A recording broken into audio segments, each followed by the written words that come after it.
माँ कालरात्रि की कथा। नवरात्रि के 7वें दिन की हार्दिक शुभकामनाएं। 7वें दिन माँ दुर्गा के कालरात्रि रूप की पूजा का विधान है। आज सभी भक्तजन सच्चे मन से, श्रद्धा और विश्वास के साथ माँ कालरात्रि की संपूर्ण व्रत कथा को सुनिए। माँ कालरात्रि की 4 भुजाएं हैं। ऊपर की दाहिनी भुजा से माँ भक्तों को वर प्रदान करती हैं, निचली दाई भुजा से अभय देती हैं, जबकि बाईं भुजाओं में माँ खंडक और कटीला मूसल धारण करती हैं। माँ कालरात्रि के केस खुले हुए हैं और गले में बिजली की माला शोभा पा रही है। ऐसा लगता है मानो बिजली चमक रही हो। क्रोध में माँ की नासिका से अग्नि की ज्वालाएं निकलती रहती हैं।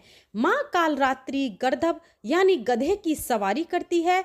माँ कालरात्रि के इस भयानक रूप को देखकर असुर और नकारात्मक शक्तियां भयभीत रहती हैं, लेकिन माता कालरात्रि अपने भक्तों पर परम अनुकंपा दर्शाने वाली है। भक्तों के लिए सुलभ और ममतामयी होने के कारण माता को शुभकरी भी कहा जाता है। शुंभकरी भी कहा जाता है। श्री दुर्गा सप्तशती में महिषासुर नाम के दैत्य के वध के समय माँ भद्रकाली की कथा का वर्णन मिलता है कि युद्ध के समय माँ भयानक दैत्य समूह देवी को रणभूमि में आता देखकर उनके ऊपर ऐसे बाणों की वर्षा करने लगा मानो बादल मेरु गिरी के शिखर पर पानी की धार बरसा रहा हो।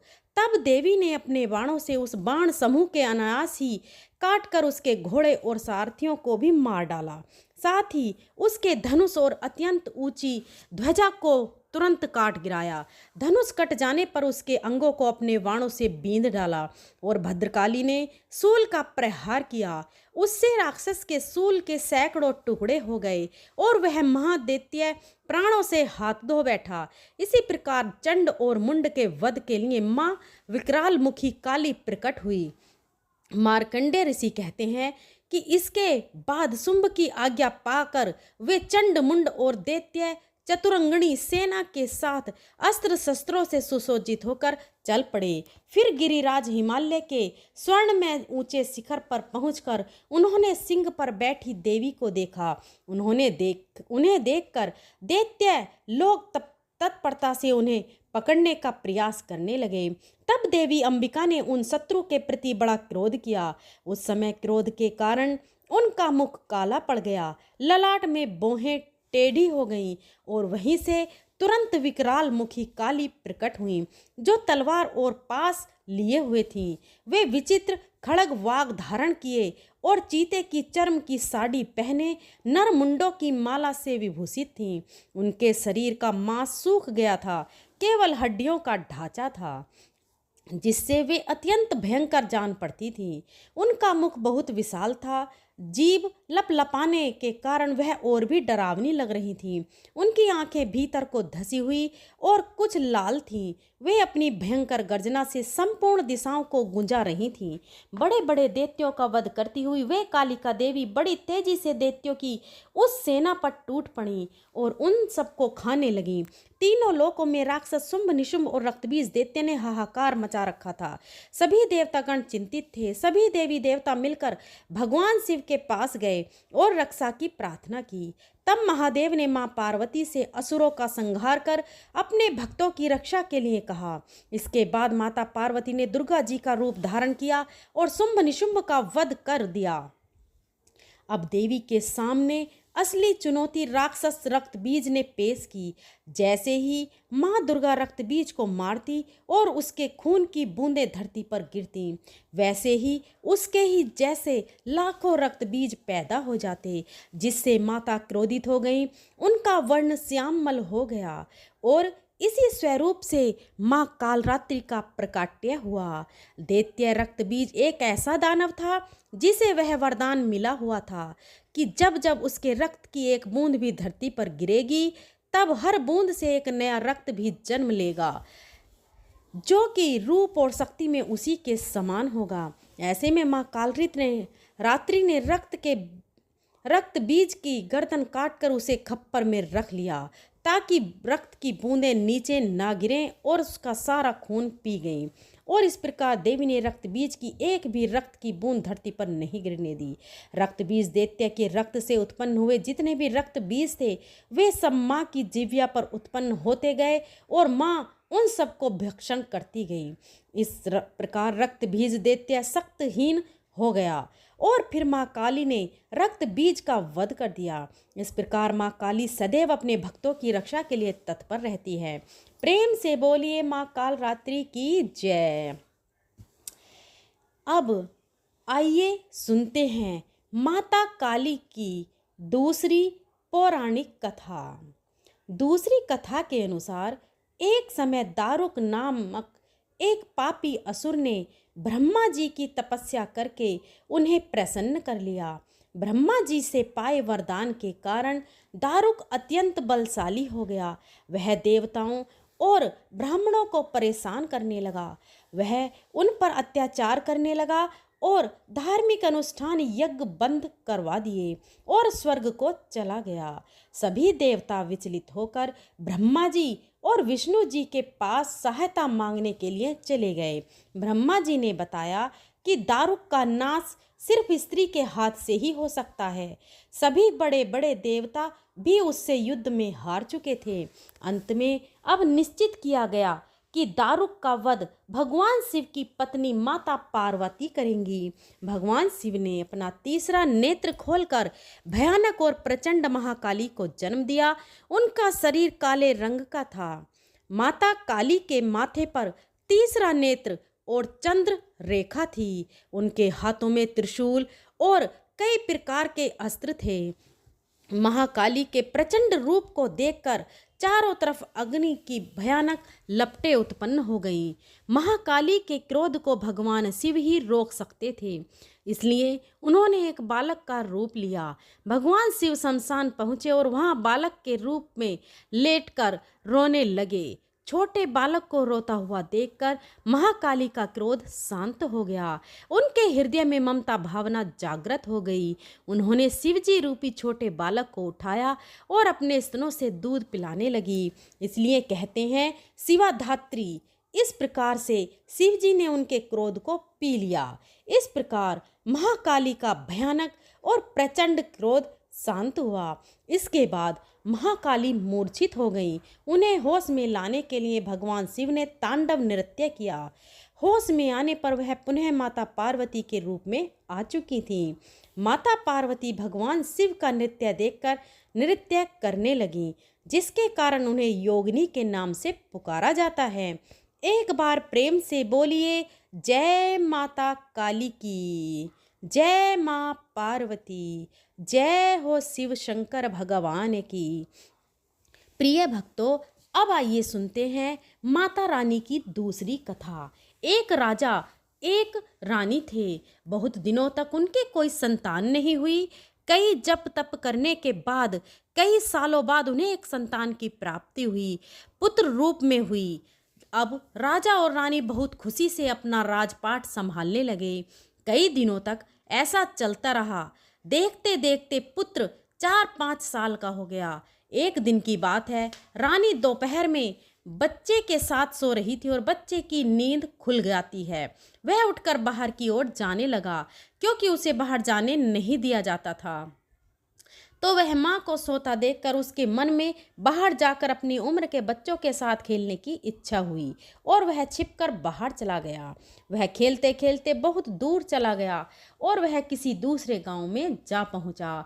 इधर जब रानी की नींद खुली तो वह बच्चे को अपने पास ना देखकर बहुत हैरान हुई। फिर बच्चे की खोज भी शुरू की गई। बहुत प्रयास करने के बाद भी सफलता हासिल नहीं हुई, अर्थात बच्चा नहीं मिला। अब राजा रानी फिर से दुखी हो गए। अब वह बच्चा उस गांव में एक ग्वाले के घर पहुंचा। तो ग्वाले ने उससे पूछा, हे पुत्र, तुम कहाँ से आए हो? तो वह बच्चा अपने बारे में कुछ बता नहीं सका, क्योंकि वह बहुत छोटा था। उसे कुछ पता नहीं था। वह केवल बच्चों के साथ खेलते खेलते दूर चला गया था। ग्वाले ने कहा, जब यह बच्चा अपना नाम नहीं बता पा रहा है तो इसे अपने पास रख लो। जैसे तुम्हारे 2 बच्चे हैं वैसे ही यह तीसरा रहेगा। अब इधर वह बालक ग्वाले के बच्चों के साथ घुल मिलकर खेलने लगा और कुछ दिन बीत भी गए। एक दिन ग्वाले की नज़र उस बच्चे के हाथ पर पड़ी। उसने देखा कि उसके हाथ में किसी का नाम लिखा हुआ है। तो वह बच्चे से पूछा, पुत्र, यह किसका नाम लिखा है? तो उस बच्चे ने कहा, यह हमारे पिताजी का नाम लिखा है। तो ग्वाले ने कहा, हम आपके पिताजी का नाम ढूंढते हुए घर पर चलेंगे। अब देखिए, इधर जब राजा शिकार पर निकल जाते हैं तो रानी रोज अपने बच्चे को इधर उधर ढूंढती है, क्योंकि माँ का हृदय था वह दिन भर तड़पती अपने बच्चे की याद में इधर उधर बाग बगीचे में देखती कि कहीं मेरे बच्चे का कोई संदेश आ जाए। रानी यही सोचती कि इतने दिन बाद एक संतान हुई थी तो मैंने लापरवाही में वह भी अपने हाथ से गवा दिया। अब रानी एकदम निराश होकर एक गांव में पहुंची। वहां उसने देखा कि कुछ औरतें मिलकर देवी माता की पूजा कर रही थीं। तो रानी भी वहां जाकर बैठकर पूरी पूजा देखती है और पूजा के दौरान माता रानी की कथा को बहुत मन लगाकर सुनती है। पूजा खत्म होने जाने के बाद सारी सुहागिनें रानी को प्रसाद देती हैं। तब रानी ने पूछा, बहन, आप किसकी पूजा कर रही हैं? हमको भी बताइए। तब वही सुहागिनों ने कहा, हम माँ भगवानी माँ दुर्गा की पूजा कर रहे हैं। माता बहुत ही दयालु हैं। यह अपने भक्तों के संकट को क्षण में मात्र में दूर कर देती हैं। बस ध्यान करने वाली बात है कि तब तक आपकी मनोकामनाएं तुरंत पूरी हो जाती हैं। जब आपकी मनोकामनाएं पूरी हो जाएं तो आप तुरंत माँ देवी की पूजा करें। आप जो मन्नत मांगती हैं उसे पूरा करें। मनोकामना पूर्ण होने के बाद माता रानी की पूजा तुरंत ही कर लेना चाहिए, उन्हें टालना नहीं चाहिए। रानी ने अपने मन में सोचा कि अगर माँ भवानी, माँ दुर्गा ने हमारा बच्चा सकुशल वापस हमारे पास पहुँचाया तो हम भी इसी तरह से सभी सुहागिनों के साथ माता रानी की पूजा करेंगे। उधर रानी का यह मन्नत मान लिया गया। इधर ग्वाला बच्चे को लेकर उसके पिता की तलाश में निकल पड़ा। वह कई जगह ढूंढते हुए काफी देर बाद गांव के किनारे पहुंचा तो एक व्यक्ति से पूछा, भैया, इस नाम के व्यक्ति को क्या आप जानते हैं?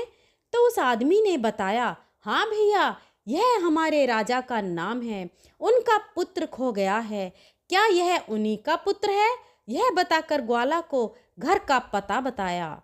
ग्वाला जब बच्चे को लेकर राजा के द्वार पर पहुंचा तो राजा रानी ने अपने बच्चे को देखकर लिपटकर रोने लगे और बार बार ग्वाला का धन्यवाद करने लगे।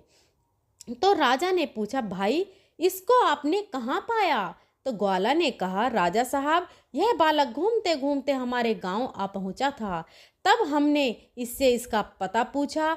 बालक कुछ नहीं बता पा सका। एक दिन खेलते खेलते जब मेरी नज़र इसके हाथ पर गई तो उसका नाम लिखा हुआ था और उसी नाम के सहारे हमने इसको आप तक पहुंचाया है।